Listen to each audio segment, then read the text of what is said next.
Last year, I also turned 35. And 35 is not an age where you try drugs. 35 is when you try melatonin gummies. I feel like I was born to live like an old person. I'm far happier in my 30s than I was in my 20s. Like the other day, I was leaving my building, some kids were playing cricket, their ball came near me. So one boy shouted saying, "Bhaiya, ball de do na." And I was like, "Uncle bola sale. Bhaiya hoga tera baap, theek hai na?" Really, and I have thought about this for a long time. That I want to become very old, very quickly, and live my life like an old man. I want to reach that level of old where people stop correcting you. You know that uncle who just walks around saying the most ridiculous shit. No filter uncle has. He'll call people fat, ugly, poor, anything. No filter. And nobody corrects him. Jane dena uncle abhi kya bole, what to tell uncle. I want to live that life. Because right now there is too much pressure on stand-up comedians. You can't say anything wrong. You can't say anything racist, sexist, homophobic, nothing. But if an old uncle says the same thing, you make him the head of the country. So I want to live like that. Donald Trump, this joke. Donald Trump, this joke is only about Donald Trump. Please don't clap. Please, this is for my American audiences only. Please don't relate to this joke. Telling you, far happier in my 30s and 20s. In fact, I feel like if you're in 20s, let me tell you, it gets better. Because 20s is tough, bro. 20s, new job, new life, new career, new relationships, trying to impress everybody. Like, true story, in my 20s, I was so insecure. I wanted to please everybody. I wanted to be everybody's friend. I used to collect friends like Pokemon cards. Like, gotta have them all. I used to add random people to my Facebook friends list. I go to the Lutupi, there's a guy standing next to me, I have added him. Now we are both friends on Facebook for no reason. 2 weeks later, it's his birthday, I am wishing him also. Sending a personal message, I'm like, "Hey bro, happy birthday, what's up?" He replies, "Thanks bro, nothing much, what's up with you?" I'm like, "Nothing much bro." Now there's nothing left to talk. I know nothing else about this guy.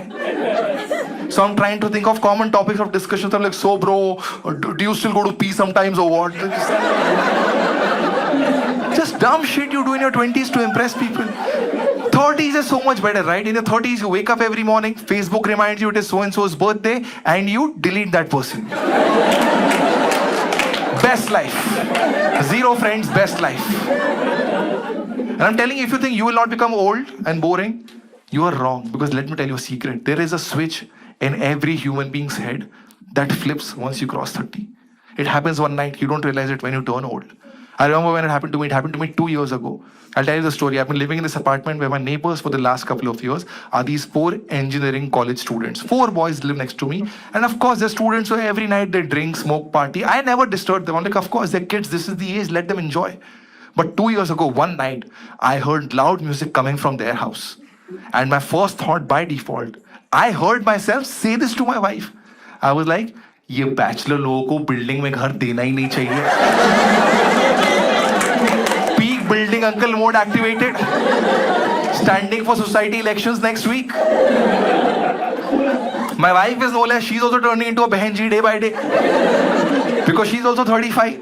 Last month we went out for dinner to a fancy restaurant, ordered a starter. She took one bite and she was like, "ये तो मैं घर पे भी बना सकती हूँ." I'm like, "Yeah, don't bring this mummy energy into my life." What next? We'll start reaching airport 6 hours before the departure time. I'm telling you, when you're in your 20s, you can't take 30-year-olds seriously. You make fun of them. Once you cross 30, you can't take young people seriously. That's where I'm at right now. Gen Z, I cannot. And that's a full statement in Gen Z lingo also. I cannot. They have understood. Like, "Oh my God, so eloquent. Yes, queen." The aura is amazing. I don't. Who's Gen Z over here? Make some noise. Oh, bunch of you. Okay. Who's the youngest? What year are you born, sir? 2008. 2008? What's your name? Rian. What a Gen Z name, Rian. Of course you have to be Rian and not a Mahesh, okay? Look at everybody else, okay? I want to tell you on behalf of everybody else that, yuck, that is disgusting. Okay? 2008 is not a year to be born in. 2008 is disgustingly young, dude. You were born 7 years after Dil Chahta Hai also, dude. That's how I measure people's age. Before Dil Chahta Hai, after Dil Chahta Hai. That's my Christianity, okay? don't take it personally. Okay, good for you, Rehan. You're young. You have a whole life ahead of you. I'll tell you what my problem is, Rehan. I was born in 1989. They're laughing at that also. I don't know why.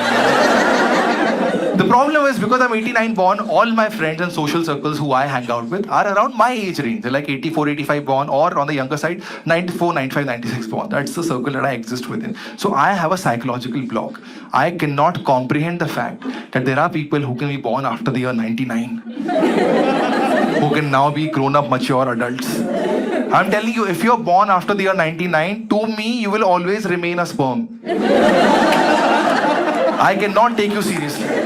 I'm telling you, tomorrow, if I have an accident and if I'm taken to a hospital for a surgery, and if in the middle of my surgery I find out that my doctor was born in 2008, I'll be like, you get out, and I will eat a croissant instead. I trust croissant more than Gen Z.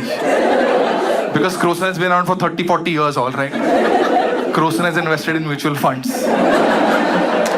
Croissant has bought Daikin from a medical store. And I know this is the point in the show where sometimes people ask me, Sapan, why are you making fun of Gen Z? And the real reason is because that is the only thing that I can do as a millennial. Because honestly, deep inside, millennials are super insecure and jealous of Gen Zs. Because Gen Z, obviously, like every generation, is far smarter than the previous generation. I have a lot of Gen Z friends doing cool things, doing multiple jobs and side hustles, talking about mental health very publicly and openly. And one thing I've noticed, Gen Zs actually care about climate change and global warming. Mainly because they have to live through this mess. Millennials, let's be honest, we say we care about global warming, but deep inside, millennials are like employees on their notice period. Mentally, we have checked out. Somebody like glaciers are melting, you're like, well, that sounds like a you problem, not a me problem. I'm out of here. But I'll tell you what, the only thing I miss about being in my 20s, I don't have the Gen Z excitement and the energy in me anymore. I've become too jaded. Like last year, I went to Dubai for a show. I was traveling with this young 21-year-old opening act, okay, this boy. We both checked into our hotel rooms. He immediately called me. He's like, sir, let's go skydiving near Burj Khalifa. And I was like, why? Sir, I want thrill and adrenaline rush. Thrill and adrenaline rush. Do you know what people in the 30s do for thrill and adrenaline rush? Full body health checkups. That's where the real thrill is. आज कुछ तूफानी करते हैं. Let's find out what is wrong with our bodies. Do we have a B12 deficiency? Do we have a fatty liver? Or is my artery choked and I'm going to collapse any minute? There is no social message in this show as such, but if there's one takeaway for you, please take care of your bodies once you cross 30. Because millennials or Gen Zs, we are not the fittest generation. Always slouching in front of some screen somewhere. And once you cross 30, these things start showing up. Once you cross 30, body parts you did not even know existed start paining. You're like, अच्छा ये भी था क्या body में पता ही नहीं था. Lower back pain is not a problem anymore. It's a way of life. People in the 30s talk about lower back pain like it's a first child. कि हाँ मेरा 2.5 साल का हो गया रात को परेशान करता है तेरा कैसे? You gotta take care of your bodies. Gotta do full body health checkup. I did one last year. Okay, 6-hour long checkup. Everything was good. All the reports were good. But towards the end of the checkup, they took me to the eye doctor because I also wear specs. So I met this doctor, good guy. So he asked, name, I said Sapan Verma. He said, occupation, I said stand-up comedian. He suddenly got excited. He's like, oh, you're a stand-up comedian. This one more comedian comes to me very regularly. I'm forgetting his name. What is his name? Abhimanyu, Abhishek. I said Abhishek Upanyu. He's like, yeah, that guy, he comes to me. I'm sorry, Sapan, I don't watch stand-up, but my wife told me that he's very, very popular. Do you know him? I said, yeah, Upanyu is a friend of mine. He's like, what are you saying? Is he that big that he can fill up like a 1,000-seater auditorium? I'm like, of course he can any day of the week. He's like, what are you saying? Is he that big that he can fill up like a 10,000-seater stadium? I'm like, I'm sure it's Upanyu, you can do it. He's like, wow, that big, huh? Very impressive. What about you? Can you fill up 10,000? I'm like, no, sir, I'm not that popular. He's like, what about 1,000? I'm like, no, sir, like 500 like अपना काम करो ना यार. ठीक है, पापा वाले सवाल पूछ रहे हो कितना कमा लेते हो, कितना बेच लेते हो. Just look into my eye, tell me what is wrong with my eye and let me go. What do you see in my eye? He's like, actually, I can see one tear rolling down your eye. That's what it is. Hello, thank you for watching the video. I am on tour now with my brand new show. Some cities ticket links are already out like Mumbai, Gurgaon, Bangalore, Hyderabad, Chennai, Pune and Dubai, I think. And I'm adding a lot more cities, hopefully a lot more countries on this tour. So please tell me where I should come and perform. And meanwhile, get your tickets from my website, from my Instagram bio, from Book My Show, anywhere. Just come see me live. I will see you there. Thank you for watching. See you in the next one.